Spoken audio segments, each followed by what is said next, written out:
Good right here. Front right. Obviously, not your first time fighting on enemy soil in the UFC. So, is this just old hat for you now? Just coming into someone's backyard and trying to give him an out? Well, I was just kind of the home fighter until last Wednesday night, and now they've given me a fucking British guy in the UK. But I live here for the most of the year. I train in Liverpool with Caolan, Four Corners.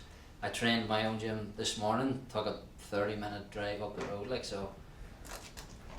I'm not the home fighter, but I don't expect it to be too bad this weekend, you know. Not So- Paris, anyway. So you will have some cheers when. You Oh, come out. lad, there's a crowd coming. Like it's as close to UFC Dublin as we're gonna get for a while, anyway. So I expect a big Irish contingent in the crowd. But now that's part and parcel. Cheer me or boo me. I don't really care. What do you make of your opponent? Obviously, he's on a bit of a skid, but he's still very popular, especially here in the UK. Where do you think he stands in his career? Well, first and foremost, fair play to him, respect here. Like you know, I mean, I didn't have a fight last Wednesday night. I didn't know what was going on. I've known Jake Hadley since it must be 12 years now. Like from the amateur days, I've been watching him. We've both kind of been winning the whole way up. Both Cage Warriors champions coming in, so I've always respected his skill.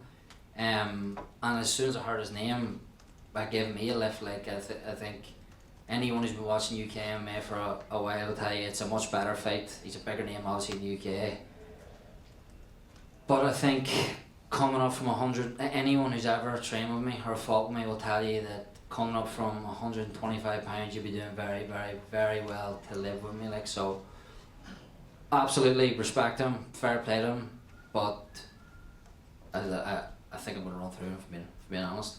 How much of a factor do you think that will play? He's fought at flyweight most of his UFC career. Now he's coming up and fighting, one of the bigger 135ers.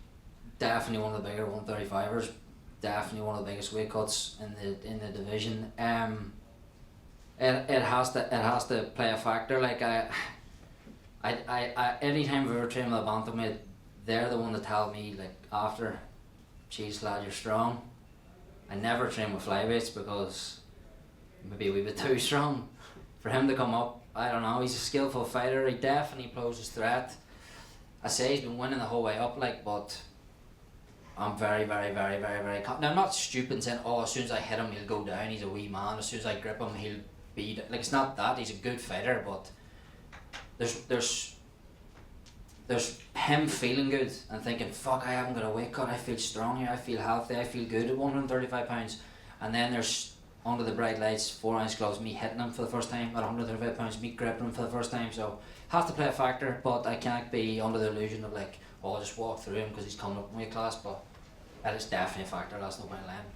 And then just one that unrelated to this fight. I don't know if you saw, but there's been some rule changes that have been approved that are going to effect on November 1st. That will allow 12 to 6 elbows. And, No way. Yeah. And it's also redefined what a downed opponent is. I think you need another part of your body besides your hand, so like your elbow, your shoulder, your butt, whatever. You can't just have one hand down. They still have to, all the commissions still have to approve this, so it might take a while, but November 1st is realistically the rollout. What do you make of these new rule changes? Well, it sounds good. Like I can literally put my kneecap to your fucking forehead, but I can't do this. It's a stupid rule in the first place. But I actually hadn't heard that, lad. But hey, happy days. Makes sense. Feeling right here.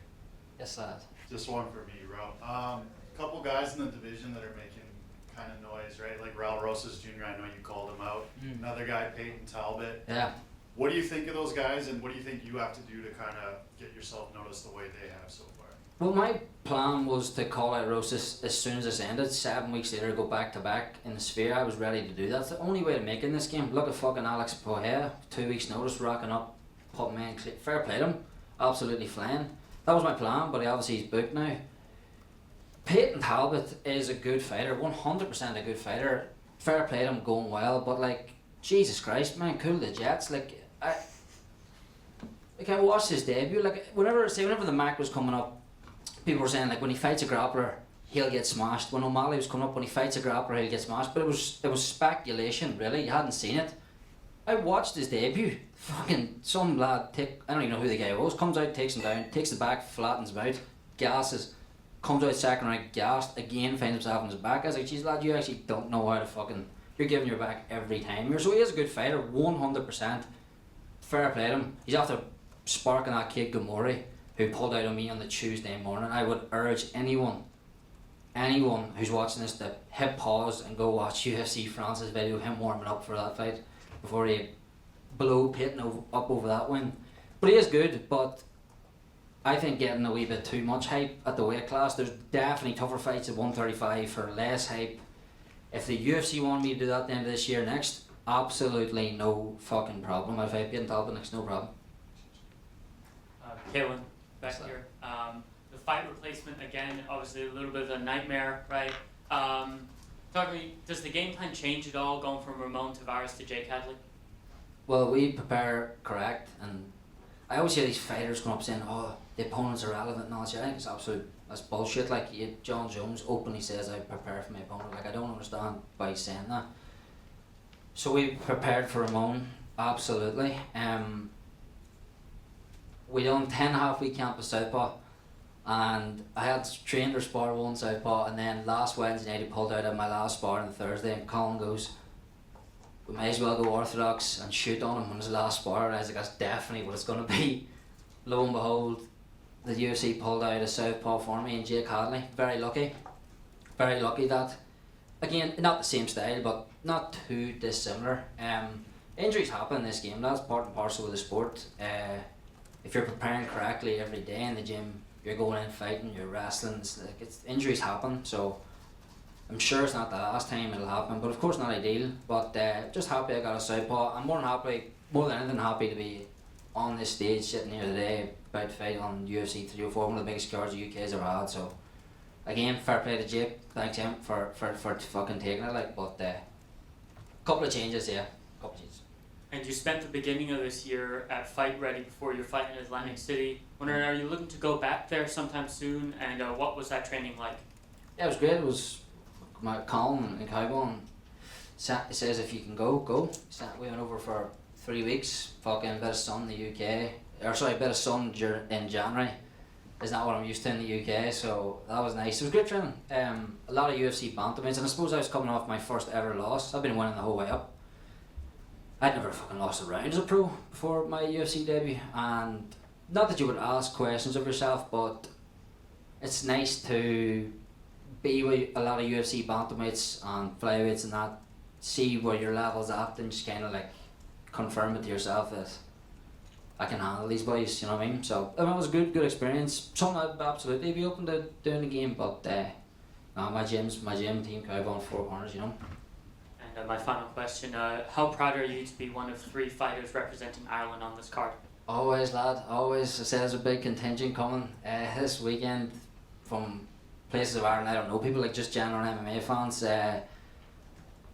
representing as best I can, you know what I mean? So that's all, it means the world to me, lad, to be honest. You said at the start that this is the closest thing you're going to get to a UFC Dublin for a while. Why do you think that is? Because as the guys just said, there's a few on the card this weekend. Ian Gary seems to be, getting to that point where he could headline. The big blonde Brazilian fella? Yeah. Yeah. So why do you think that is? No, I'm joking. Hopefully, it probably does rely on Ian. I'm not getting to the UFC Dublin this year anyway. I'm fucking only 1-1 the UFC. I just heard no talk of it. It was 10-year anniversary on the 19th there.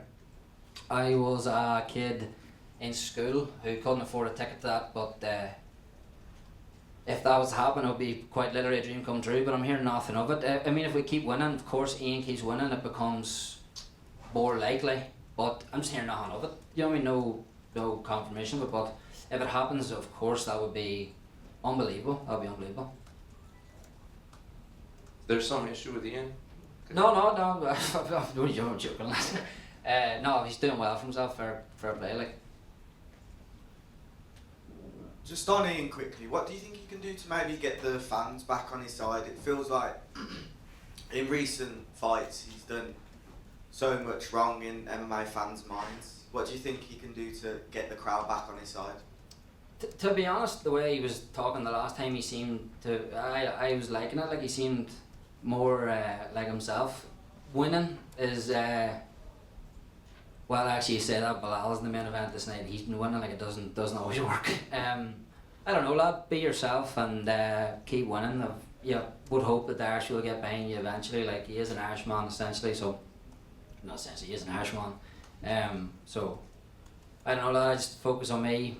I'm building a big support in Ireland, but fair play to him. He's been winning. I think he took a lot of unwarranted stick for the MVP performance. I mean, fuck me. Any win against the MVP is a good fucking win in my eyes, if I'm being honest. I knew he was tricky in the field. Didn't think he was that fucking tricky. He done what he had to do, but I just focus on me, lad. If they like him, they like him. If they don't, they don't. I only worry about myself, you know.